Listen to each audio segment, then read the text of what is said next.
कोई है?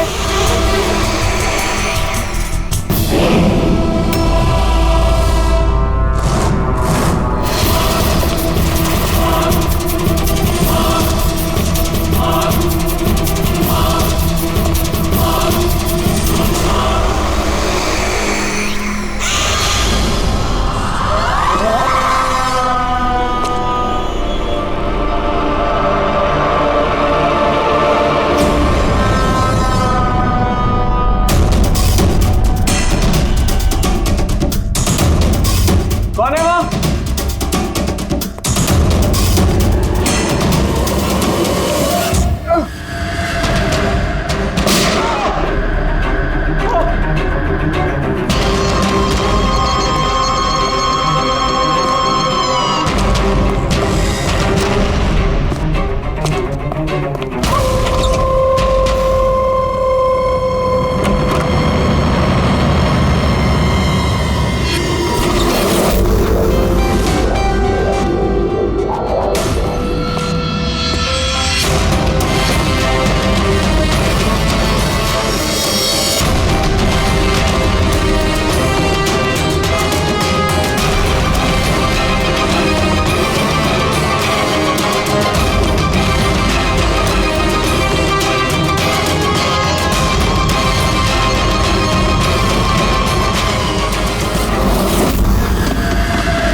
पे भी गोली मारी है, हाथ पे भी।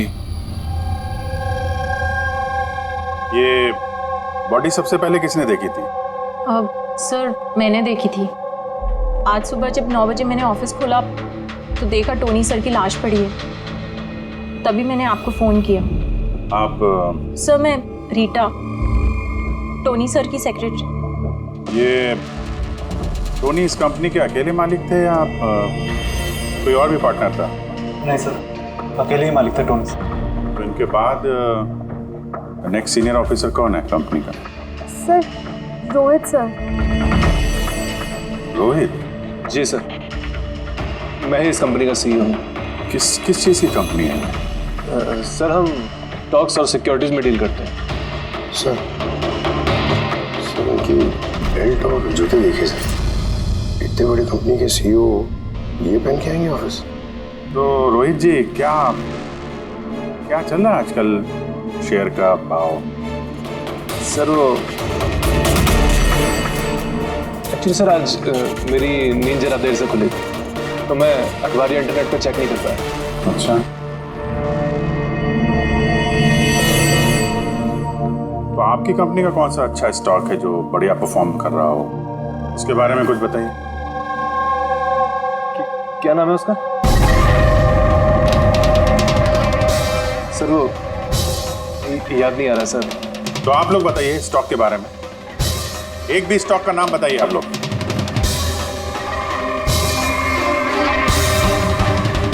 क्या हो क्या रहा है यहाँ पे? सर सच में तो हम में से कोई भी यहाँ पे काम नहीं करता है। काम नहीं करता? क्या मतलब क्या है? मतलब सर हम सब लोग एक्टर्स हैं।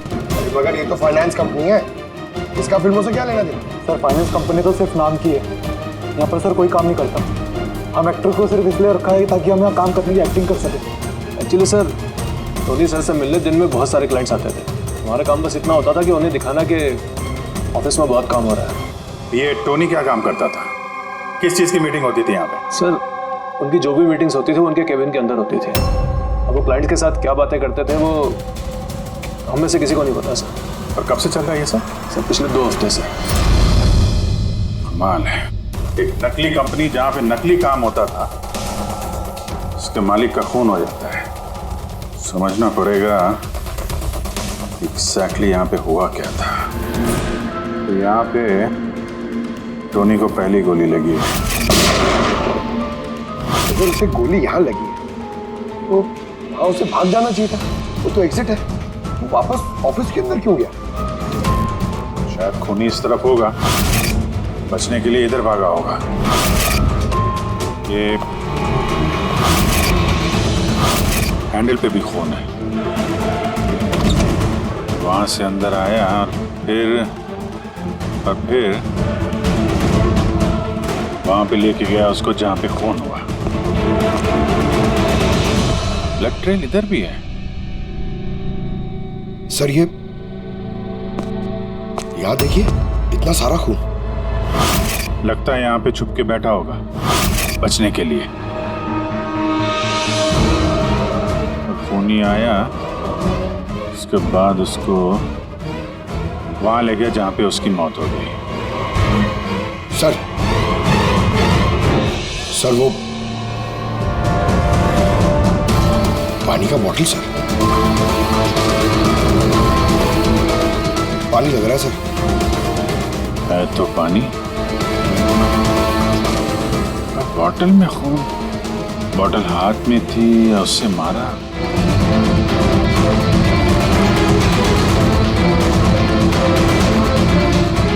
यहाँ तो खून है नहीं, खून तो वहां है, तो इसका मतलब खून यहाँ पे है, तो शायद ये बॉटल यहीं होगी। यहाँ पे छुपा होगा तो बॉटल हाथ में ली होगी बचने के लिए। यहाँ वहां जाते समय गिर गई, यहाँ पे भी खून।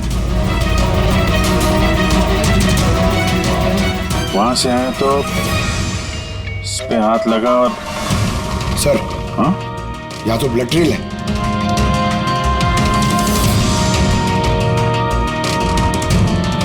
यहाँ पे क्या कर रहा था?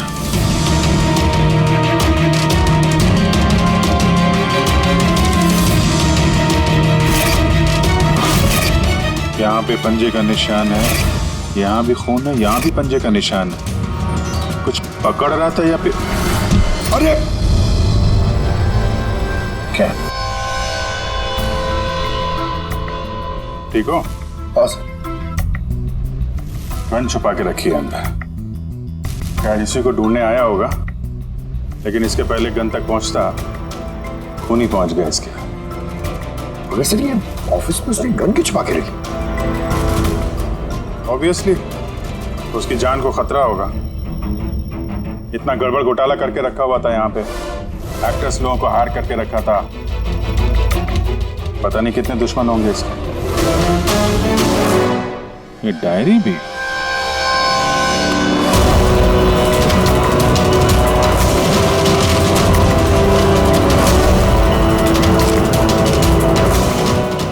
कोड जैसे लग रहा है ना सर।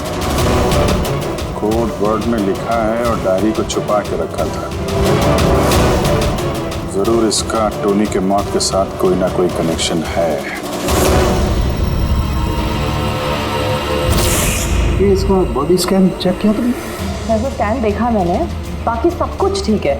सिर्फ इसके एब्डोमेन में मुझे कुछ अजीब सी गोल गोल सी चीज़ नज़र आ रही है, समझ नहीं आ रहा क्या है। चलो देखें क्या। ये देखिए सर, ये जो गोल गोल सी चीज है ना तारिका, ये मेटेलिक चीज है, कोई something metallic. Metallic, like coin जैसी। एब्सोल्युटली। लेकिन ये इसके एब्डोमेन में आई कैसे? एक काम करते हैं, इसके पोस्टमार्टम से ही पता लगेगा आखिर ये चीज है क्या।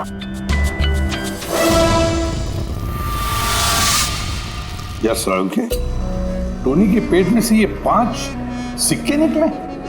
बॉस, मैंने इन सिक्कों के बारे में पता लगाया। ये सिक्के किसी भी देश की ऑफिशियल करेंसी नहीं है। मगर सर कोई अपनी मर्जी से ये सिक्के क्यों खाएगा? शायद खूनी ने टॉर्चर करने के इरादे से टोनी को मजबूर किया होगा ये सिक्के निकलने के लिए। कोई ना कोई कनेक्शन तो है इस सिक्कों का इस केस के साथ। जो टोनी के नकली एम्प्लॉइज हैं, इनसे पूछते हैं। तो बताइए, आप में से किसने ये कॉइन्स देखे टोनी के पास? नहीं सर, किसी ने नहीं। सर याद कीजिए, जोर डालिए अपने दिमाग पर, बताइए। टोनी का खून किसने किया? आप दोनों कौन हैं? मैं दीनानाथ और ये शेखर। मैंने यहाँ फ़ोन किया था। ऑफिस से आकर पता चला कि टोनी का खून हो गया। आप लोग कैसे जानते हैं टोनी को? मैं उससे सेट कॉइन्स खरीदता था। सेट कॉइन्स जी। ये है क्या एग्जैक्टली? सेटकॉइन एक ऑनलाइन करेंसी है। इसका व्यापार ऑनलाइन यानी इंटरनेट पे होता है। जैसे गोल्ड में और शेयर मार्केट में लोग इन्वेस्ट करते हैं, वैसे इसमें भी करते हैं। बस अंतर यह है कि ये फिजिकल फॉर्म में नहीं होता, गोल्ड कॉइन की तरह, है ना? नहीं सर, होता है ना, जैसे गोल्ड कॉइन होता है ना, वैसे ये कॉइन भी बाजार में मिलता है। टोनी उन चुनिंदा लोगों में से था जो इनका व्यापार करता था। एक मिनट दीनानाथ जी, क्या ऐसी कॉइन्स आपने खरीदी थी टोनी से? हाँ सर, मैंने ऐसे ही 10 कॉइन्स खरीदे थे और एक कॉइन की कीमत 3 लाख रुपए थी। ये देखिए। माय गॉड, ये तो ठीक वैसे ही है सर। सर, आप लोगों को तो अंदाजा भी नहीं होगा कि ये कॉइन्स खरीद के कितने लोग करोड़पति बन चुके हैं। इनकी कीमत भी दुगनी हो चुकी है। मैं तो और भी खरीदना चाहता था, शेखर को बुलाया था ताकि ये भी इन्वेस्ट करे। दीनानाथ जी, आपके साथ धोखा हुआ है। जी हाँ, ये जो सेट कॉइन्स है ना, ये इंटरनेट करेंसी, ये सोने के सिक्कों की तरह बाजार में नहीं मिलती। आपके साथ झूठ बोला टोनी ने। ये सारे पैसे डूब गए, इन कॉइन्स की कोई कीमत नहीं रही। दीनानाथ जी, इस टोनी की जैसे 420 दुनिया में बहुत है जो खुद के फायदे के लिए आप जैसे लोगों को फंसाते हैं। काश अपने पैसे इन्वेस्ट करने से पहले आपने थोड़ी जांच पड़ताल की होती। अच्छा वो मैंने पैसे इन्वेस्ट किए, वरना मैं भी लूट जाता। मेरी बेटी की शादी कैसे होगी? मैंने अपनी सारी जमा पूंजी इसमें लगा दी, अपने प्रोविडेंट फंड्स के पैसे भी। टोनी ने जानबूझ के थोड़े ज़्यादा उम्र वालों को ही अपना निशाना बनाया है। हमें टेक्नोलॉजी और इंटरनेट के बारे में ज़्यादा जानकारी होती नहीं है। हाँ सर। सर, कहीं ऐसा तो नहीं कि जिन जिन लोगों को टोनी ने धोखा दिया है उनमें से किसी ने टोनी का खून कर दिया? हो सकता है दया, बिल्कुल हो सकता है। टोनी के इस खूनी तक पहुंचने के लिए हमें पहले ये पता लगाना चाहिए कि टोनी ने कितने सारे लोगों को ये सेट कॉइन्स को लेकर फंसाया है। और फिर ये भी जानना बहुत जरूरी है कि टोनी के पेट में ये सेट कॉइन्स गए कैसे। सर, मैंने इस टोनी का पूरा इतिहास चेक किया। उसके पास कई नकली आईडी कार्ड्स थे, उस पर अलग अलग एड्रेसेस, अलग अलग फ़ोन नंबर्स। सर, हमें तो ये भी नहीं पता है कि टोनी उसका असली नाम है भी या नहीं। और फिलहाल तो हमें ये भी नहीं पता सर कि ये सारे जुर्म उसने अकेले किए हैं या कोई पार्टनर भी है उसका। यानी जो कोड क्रैक हो जाए ना, वो कोड जो टोनी के ऑफिस वाले डायरी में मिला था, बहुत सारे सवालों का जवाब मिल जाएगा। सर, एक कोड क्रैक करने वाले एक्सपर्ट को हमने कांटेक्ट किया है, शायद बहुत जल्दी इसका हल निकाल लेगी वो। और ये जो टोनी का सारा ऑफिस स्टाफ आया था, ये जो एक्टर्स उसके ऑफिस में काम करते थे, उनको कैसे पता चला इस टोनी के बारे में? सर, एक अशोक नाम का कास्टिंग डायरेक्टर है, उसी ने ये सारे एक्टर्स भेजे थे टोनी के ऑफिस में। बस तो मिल लो इस अशोक से, मिल लो। सब कॉमेडी, रोमांस, हर इमोशन एकदम कूट कूट कर भरा है उसमें। क्या नहीं चलेगा? अच्छा ठीक है सर, मुझे थोड़ा टाइम दीजिए, मैं भी भेजता हूँ। ठीक है सर, ठीक है। अरे अशोक जी, मेरी फोटो भेज दीजिए ना।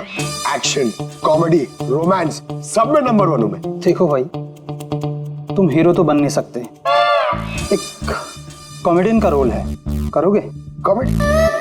और हाँ, तुम्हारे चेहरे में मुझे एक कशिश दिखती है। एक आर्ट फिल्म के लिए मेरी बात चल रही है, तुम एक काम करो, एक ऑडिशन दे दो उसके लिए। अच्छा, क्या रोल क्या है? रोल एक पुलिस वाले का है। अरे ये तो मेरे बाएं हाथ का खेल है। पुलिस वाले का रोल करने का तो बड़ा एक्सपीरियंस है मुझे। एक्सपीरियंस है पुलिस वाले के रोल का? अरे रोज ही पुलिस वाले का रोल करते हैं। आप ये देखिए, ये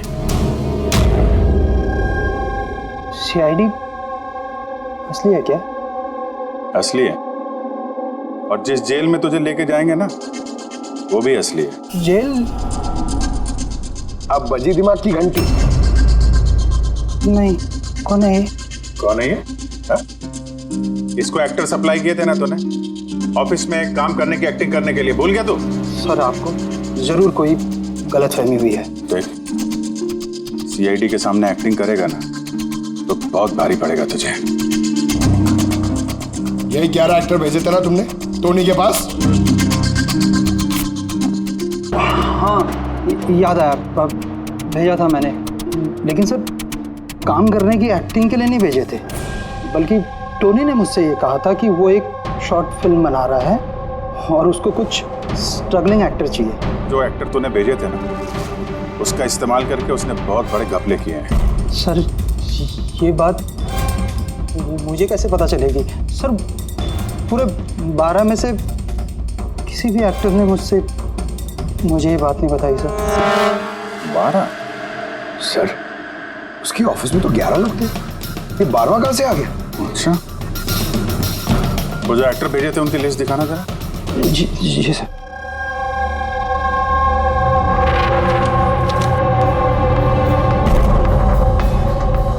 ये नया नाम है, ईशा कुमार। ये नहीं थी उस वक्त वहां पे, ये कहाँ गायब हो गई? सर इस केस में सवाल ज्यादा है, जवाब कम है, और वो कोड भी क्रैक नहीं हुआ अभी तक। सर रीना जी, आपने हमें यहाँ टोनी के घर पे क्यों बुलाया? और वो उन कोड्स का हल निकाल पाई या नहीं? काफी टेढ़ा कोड है सर, बिना साइफर के हल निकाल पाना नामुमकिन है। साइफर? ये साइफर क्या होता है? साइफर कोई ऐसी किताब या डायरी होती है जिनके अंदर इन खुफिया कोड्स का राज छुपा होता है। फ्रेडी, जैसे अंडरवर्ल्ड की दुनिया में ये चीजों के नाम को कोड्स में इस्तेमाल करते हैं, जैसे गन है उसे घोड़ा कहते हैं, और कौवा मतलब मोबाइल, तो ये सारे कोड्स एक साइफर में होते हैं। अगर ये साइफर मिल जाए तो सारे सवालों के जवाब मिल जाएंगे। सर मुझे लगता है ये टोनी इस साइफर को ऐसी जगह रखता होगा जहाँ से उसे वो आसानी से देख सकता हो या पढ़ सकता हो। लेकिन सर उसका ऑफिस तो अच्छी तरह से चेक किया था, वहाँ पर तो कुछ भी नहीं मिला। तो हो सकता है टोनी के घर पे मिल जाए। ये देखिए सर, बड़ा अजीब सा निशान इस पेपर पर, शायद ये निशान इस कोड का कोई अहम हिस्सा है। तो इस निशान का राज यहीं कहीं होना चाहिए। घर का एक कोना चेक करते हैं।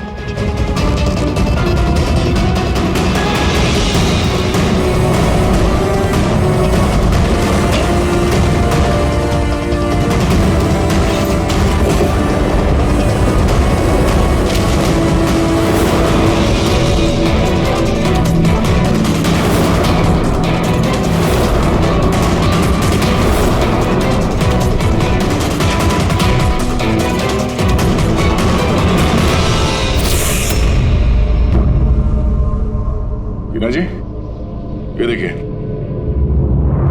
इस किताब में भी ठीक वैसा ही निशान है।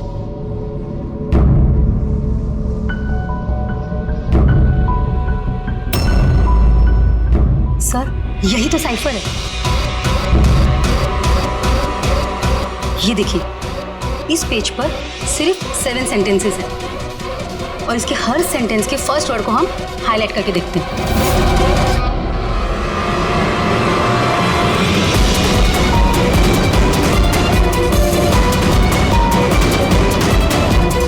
ये सीजर का क्या होता है?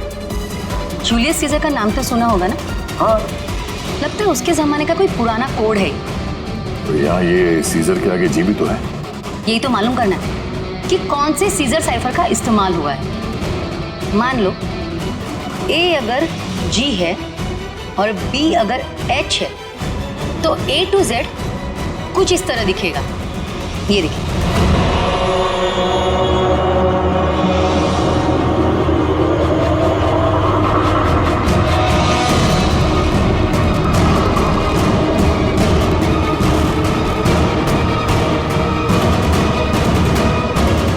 हो गया। अब हम इसे फॉलो करके देखते हैं कि हमारा कोड का मतलब क्या है। और हमारा पहला कोड है SUNGTQASGX-10। अब हम इसे मैच करके देखते हैं। SMUONHAN।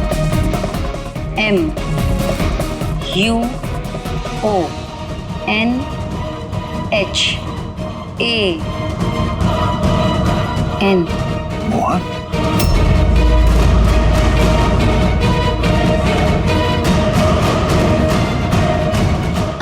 पहले कोड का मतलब है मोहन कुमार 10। सर इस मोहन कुमार नाम का तो कोई आदमी है ही नहीं इस केस में। अगर है ना तो ढूंढना पड़ेगा। ये बाकी के सारे जो कोड हैं उनको भी डिकोड करते हैं। प्लीज कुणाल, तुम समझने की कोशिश करो। मैं पंकज से बहुत प्यार करती हूँ। प्लीज तुम मेरे और पंकज के बीच कभी मत आना। सच? तुम मुझसे इतना प्यार करती हो? Cut cut cut. कौन हो आप लोग? बीच में आगे पूरा शॉट खराब कर दिए। एक मिनट, आप लोग शॉट बाद में लीजिएगा, हमें ईशा जी से कुछ बात करनी है। CID मुझसे? प्लीज चलिए आप लोग प्लीज। ये फोटोग्राफ देखिए। टोनी, इसे पहचान दिया आप? इसका खून हो गया। क्या? मगर कैसे? ज्यादा ओवर एक्टिंग करने की जरूरत नहीं है, कैमरा ऑफ है। तुम बताओ कैसे खून हुआ इसका? मैं कैसे बता सकती हूँ आपको इसका खून कैसे हुआ? जिस वक्त इसका खून हुआ सारे नकली एम्प्लॉय उसके ऑफिस में थे, सिवाय तुम्हारे। कहाँ थी तुम? नकली एम्प्लॉय?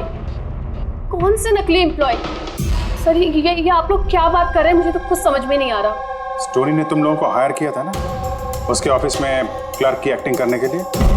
उसने तो मुझे अपनी मंगेतर का रोल प्ले करने के लिए पैसे दिए थे, वो भी बस एक दिन के लिए। मंगेतर का? हाँ सर, उसके माँ बाबूजी आए थे उससे मिलने और वो उन्हें दिखाना चाहता था कि वो शादी करने वाला है और वो अपनी जिंदगी में बहुत खुश है। उसने तुमको तो बताया होगा ना अपने माँ बाप के बारे में, सारी इंफॉर्मेशन दी होगी। जी हाँ, बहुत कुछ बताया था ताकि कुछ गड़बड़ ना हो जाए और मुझे याद रहे कब कौन से डायलॉग बोलने हैं। उसके माँ बाप के बारे में जितनी भी इंफॉर्मेशन है तुम्हारे पास, एक एक चीज सब हमें बताओ। Thank you sir. Codes decode हो गए। हर कोड से एक नाम मिला है और नाम के आगे एक नंबर। जरूर ये वो लोग हैं जिनको टोनी ने सेट कॉइन्स बेचे थे, और ये नाम के आगे जो नंबर है इसका मतलब है किसके पास कितने सेट कॉइन्स हैं। जैसे ये मोहन ने ये 10 सेट कॉइन्स खरीदे थे, चिराग 6, विजय कुमार 8, एक्सेट्रा एक्सेट्रा। तो मतलब खूनी इनमें से ही कोई एक है? लगता तो ऐसे ही है। इन सारे बारातियों को ब्यूरो में बुलाओ सेट कॉइन्स के साथ। सर मैंने टोनी को नहीं मारा, आपने मुझे बताया तब तो मुझे पता चला कि टोनी का मर्डर हो गया। कल रात तुम कहाँ थे? कल रात मेरे सर में दर्द था तो मैं कल रात 10 बजे ही सो गया था सर। अच्छा, और कौन है आपके घर में? मेरे घर में बस मैं हूँ सर, और मेरा एक बेटा है जो विदेश में नौकरी करता है। मैंने तो अपने रिटायरमेंट फंड के 15 लाख लगाए थे इसमें। अब मुझे ये समझ में नहीं आ रहा है ये मुझे कैसे वापस मिलेंगे। गन रखते हो ना तुम? सर मेरी गहनों की दुकान है, सिक्योरिटी एंड प्रोटेक्शन के लिए मुझे अपने पास गन रखनी पड़ती है सर। सर सब कुछ तो आपको बता चुका हूँ, अब मैं आपको और क्या बताऊँ? जब तक खूनी पकड़ा नहीं जाता हम तो सवाल पूछेंगे। इस डायरी में उन लोगों के नाम लिखे हुए हैं जिन्होंने उससे वो कॉइन्स खरीदी थी, सेट कॉइन। उन लोगों के नाम और जितने भी कॉइन्स खरीदे थे वो सब, पूरा का पूरा रिकॉर्ड इसमें है।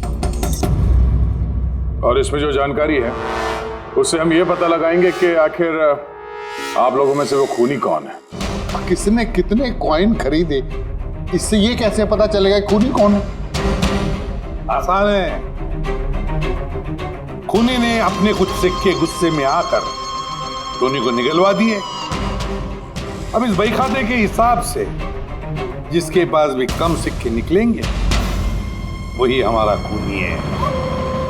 चलिए आप सब लोग अपने अपने सेट कॉइन्स के सिक्के गिनती करवाइए।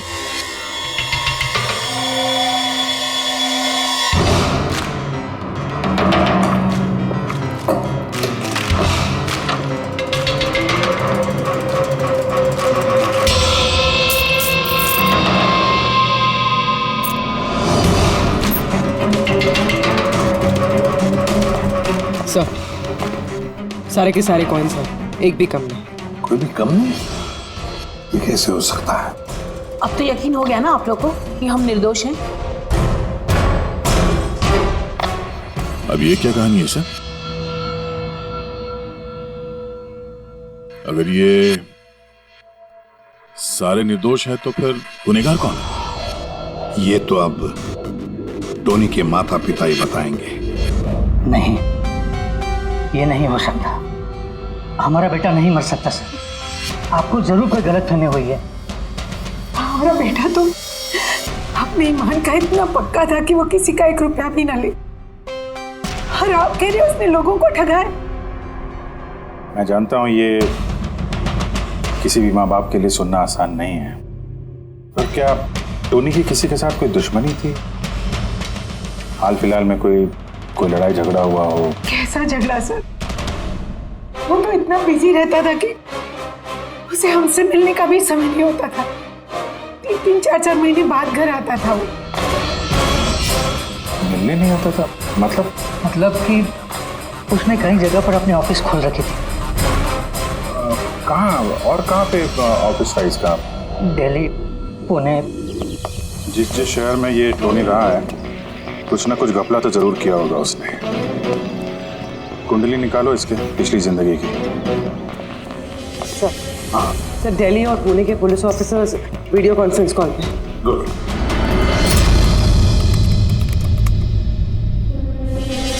सर, इस स्केच को देखिए सर। टोनी से इसकी शक्ल मिलती है। इस आदमी के खिलाफ 2 साल पहले यहाँ दिल्ली में FIR दर्ज हुई थी। कई लोगों के साथ में चिट फंड में इसने घोटाला किया था, लेकिन सर इसका नाम टोनी नहीं बल्कि अमर है। सर, यहाँ पर उसका नाम प्रशांत था। पिरामिड स्कीम के नाम पर उसने लोगों को बड़े बड़े सपने दिखाए और कई लोगों के पैसे खा गए। बहुत लोगों ने उसके खिलाफ कंप्लेंट भी दर्ज की। सारे शहरों में यही कारनामा किया सर इसने। एक शहर से बेईमानी का पैसा इकट्ठा करके दूसरे शहर को रवाना हो गया, किसी और को टोपी पहनाने। इसका मतलब है इस टोनी के दुश्मन सिर्फ इसी शहर में नहीं, बाकी शहरों में भी हैं। तो खूनी में से कोई हो सकता है। मतलब सर, हर शहर से ऐसे लोगों की लिस्ट निकालनी पड़ेगी जिनके साथ धोखा हुआ है। सर, यहाँ पर उसके खिलाफ कल्पेबल होमिसाइड की केस भी है। ये आलोक नाम के आदमी के उसने पैसे खा लिए थे। वो सदमा वो आदमी बर्दाश्त नहीं कर पाया, इसलिए उसने सुसाइड किया। तो फिर टोनी को मारने का सबसे बड़ा मोटिव तो आलोक के किसी करीबी के पास है। ना तो उसने सिर्फ पैसा खोया बल्कि अपने किसी करीबी को भी खोया है। हाँ, आलोक, पुणे।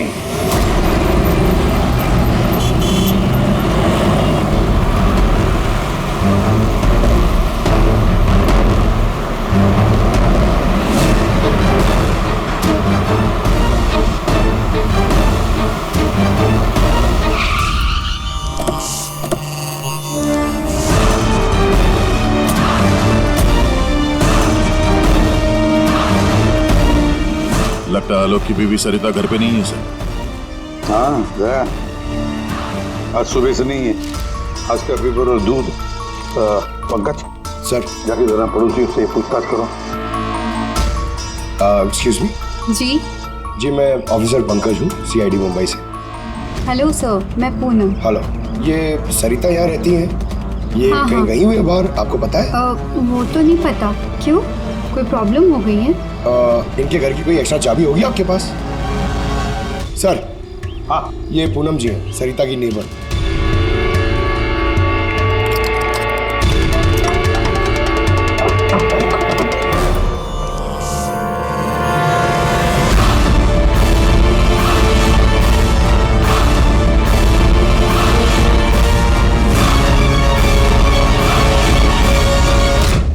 जिस तरह से घर के अंदर ये सामान बिखरा पड़ा है, ऐसा लगता है कि कल रात यहाँ पे कुछ हुआ था। हुआ तो था जरूर दया, कुछ न कुछ तो हुआ था। ये देखो, खून के निशान। ऐसे लग रहा है जैसे किसी को घसीट के यहाँ से ले जाया गया। सर, कहीं किसी ने सरिता का किडनैप तो नहीं कर लिया? पूनम? हाँ सर। सरिता को आखिरी बार कब देखा था तुमने?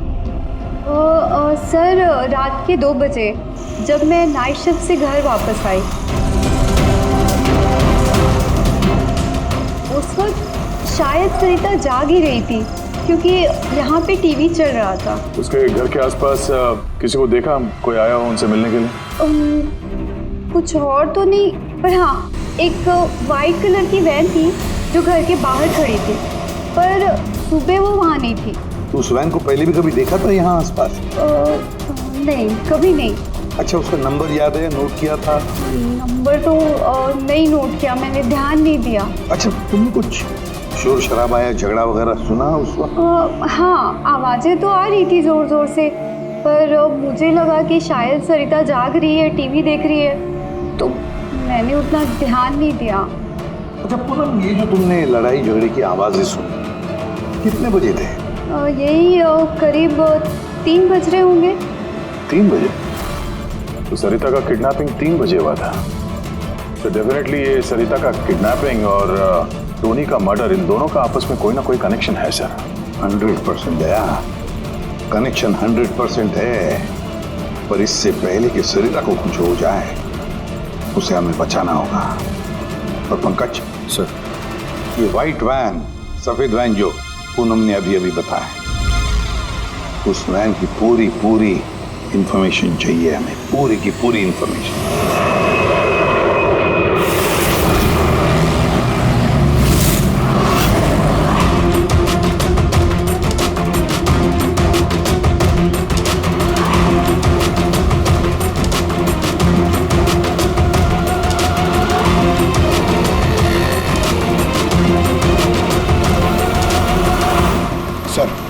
यही रास्ते से वो व्हाइट वैन क्रॉस हुई थी। ये रास्ता तो आगे हाईवे नंबर 15 से जाके मिलता। कहीं ऐसा तो नहीं कि किडनैपर्स इस सरिता को शहर से बाहर ले गए हो? सर नहीं सर, क्योंकि वो आगे जो टोल नाका है उसमें गाड़ी क्रॉस नहीं हुई। तो फिर जरूर किडनैपर ने सरिता को टोल नाका और सिग्नल के बीच में कहीं छुपा के रखा। तो सर इस सिग्नल और टोल के बीच में कोई तो रास्ता होगा जो अंदर जाता है, और शायद किडनैपर्स का अड्डा वहीं कहीं आसपास होगा। हाँ, चलो देखते हैं कोई रास्ता है क्या।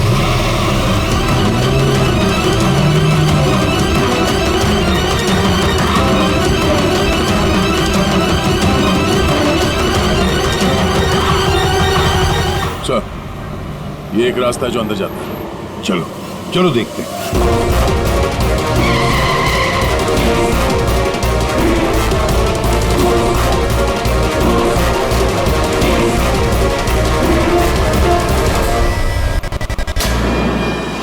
सर वो पीछे।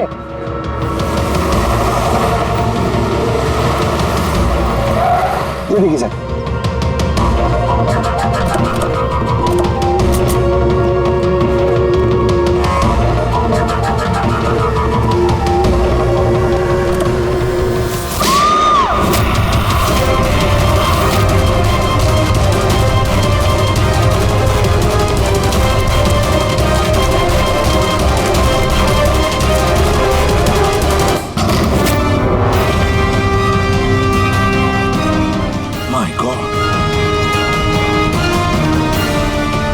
सरिता? सर अंदर कोई नहीं है। तुम ठीक हो? सर लगता है खूनी गाड़ी लेके बाहर। मैं देखता हूँ सर।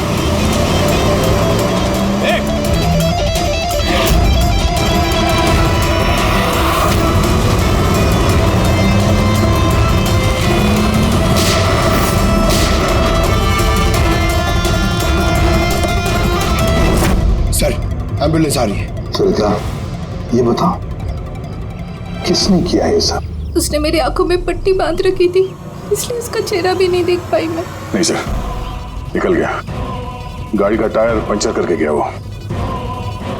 सरिता बताओ क्यों किया होगा ये सब उसने? सर उसको मेरे पति आलोक का फाइनेंशियल रिकॉर्ड चाहिए था, पता नहीं क्यों। पर तुम्हारे पति आलोक अब इस दुनिया में नहीं रहे ना? हाँ सर, उन्होंने आत्महत्या कर ली थी क्योंकि किसी फ्रॉड ने उन्हें धोखे से लाखों रुपए लूट लिए। पर वो पैसे भी उनके नहीं थे सर, उन्होंने किसी से कर्जा लिया था, पर कर्जा ना चुकाने की वजह से उन्होंने सुसाइड कर ली सर। अब ये क्या चक्कर है सर? ये किडनैपर को आलोक के फाइनेंशियल रिकॉर्ड्स में इतनी दिलचस्पी क्यों होने लगी? पंकज, यार इस किडनैपर को दिलचस्पी इसलिए कि मुझे तो लगता है कि ये किडनैपर, ये खूनी भी वही है जिसने आलोक को पैसे दिए थे अब जैसे उसे पता चला कि आलोक इस दुनिया में नहीं रहा तो प्रॉब्लम आया, पैसे वसूल किससे करे। उसे पता चला कि आलोक का सारा पैसा टोनी के पास है तो उसने टोनी को खत्म कर दिया और फिर खुद पर इल्जाम ना आए सारे सबूत मिटाने के लिए उसने सरिता को फोन किया और उसे पूछा कि आलोक का सारा फाइनेंशियल रिकॉर्ड कहां पर है। कौन हो सकता है ये? सरिता सर, एक काम कर सकती हो? हाँ सर। आलोक की फाइनेंशियल रिकॉर्ड्स हमें दे सकती हो? माय गॉड,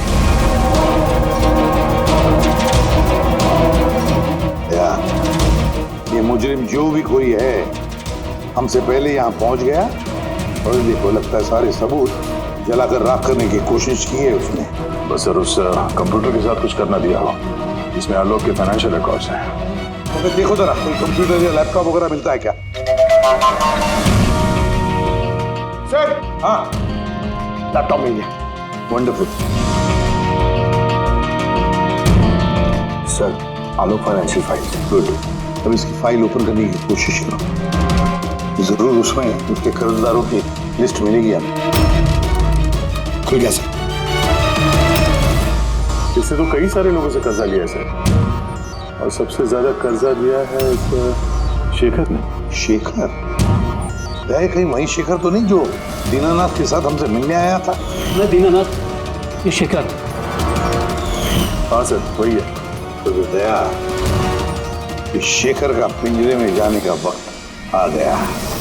वो सफेद वैन तो मिल गई सर, पर शेखर का अभी तक कुछ पता नहीं चल पाया। सर, शेखर भले ही खून करके भाग गया हो लेकिन ज्यादा दूर नहीं जा पाएगा। फिर भी कुछ ना कुछ तो गड़बड़ जरूर है इस केस में। पता नहीं क्यों लेकिन सही नहीं लग रहा है मुझे। क्या हुआ सर, आपको कुछ और लग रहा है क्या? अब जिस तरह सोचो, ये सरिता का किडनैप होना, उसके बाद में हमें बड़े आसानी से वो सफेद वैन मिलना, लावारिस पड़ी हुई, उसके बाद में आलोक की फाइनेंशियल रिकॉर्ड जिसमें शेखर का भी नाम है, वो भी बड़े आसानी से मिले हमें। हाँ सर, वो फाइनेंशियल रिकॉर्ड लैपटॉप के डेस्कटॉप पे था। यही तो मैं कह रहा हूँ दया, गड़बड़ है। हालांकि ये ऐसे फाइनेंशियल रिकॉर्ड्स अलग से फोल्डर में होने चाहिए, पासवर्ड प्रोटेक्टेड होनी चाहिए ना। सर, लेकिन अगर हमें वो सुराग मिल रहे तो ये तो अच्छी बात है ना।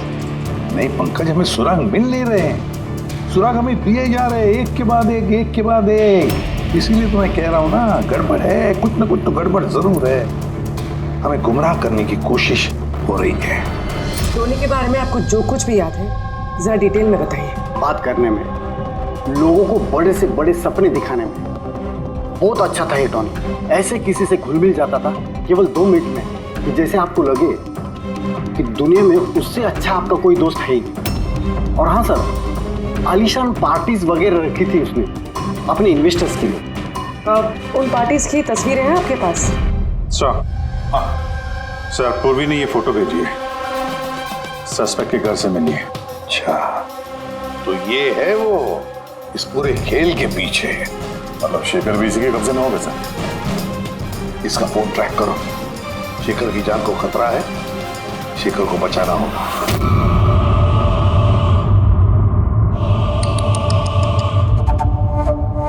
अब तो तुम्हें भगवान भी नहीं बचा सकता शेखर। सीआईडी को सारे सबूत तुम्हारे खिलाफ मिले हैं। अब तो ये ट्रिगर दबाकर तुझे बस मार डालूंगी और उन सबको लगेगा कि तू देश छोड़ के भाग गया। नहीं, ऐसा मत करो प्लीज, मत मारो मुझे। मैं वाकई देश छोड़ के चले जाऊंगा। आपके बारे में मैं किसी को नहीं बताऊंगा। I promise. अरे शेखर, तुम समझ नहीं रहे हो, तुमने मेरा चेहरा देख लिया है। अब मैं तुम्हें छोड़ने की बेवकूफ़ी तो करूंगी नहीं, इसलिए तुम्हें मरना पड़ेगा। मत मारो मुझे प्लीज, मत। कोई है? प्लीज बचाओ मुझे, बचाओ मुझे, कोई है? मुझे मार के दिखाइए। जाओ।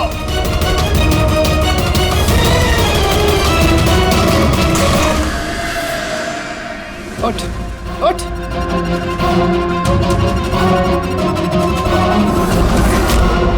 सर, मैं रीटा, टोनी सर की सेक्रेटरी। तुम्हारा चेहरा तो हमने भी देख लिया था मिस रीटा। मैंने तो कोई सबूत, कोई गवाह कुछ नहीं छोड़ा था। तो आपको कैसे पता चला? तो इस फोटो के जरिए तुमने हमसे कहा था कि तुम टोनी को पिछले 2 हफ्ते से जानती हो, तो फिर 2 साल पुराने इस फोटो में तुम क्या कर रही हो? ये बहुत कुछ कह गया। अब बताओ, तुमने अपने बॉस टोनी को क्यों मारा? टोनी मेरा बॉस नहीं था, मैं टोनी की बॉस थी। लेकिन तुम तो उसकी सेक्रेटरी बन के घूम रही थी, वो क्या था? वो सिर्फ और सिर्फ एक नाटक था, दुनिया को दिखाने के लिए। असल में सारा दिमाग मेरा था इसमें।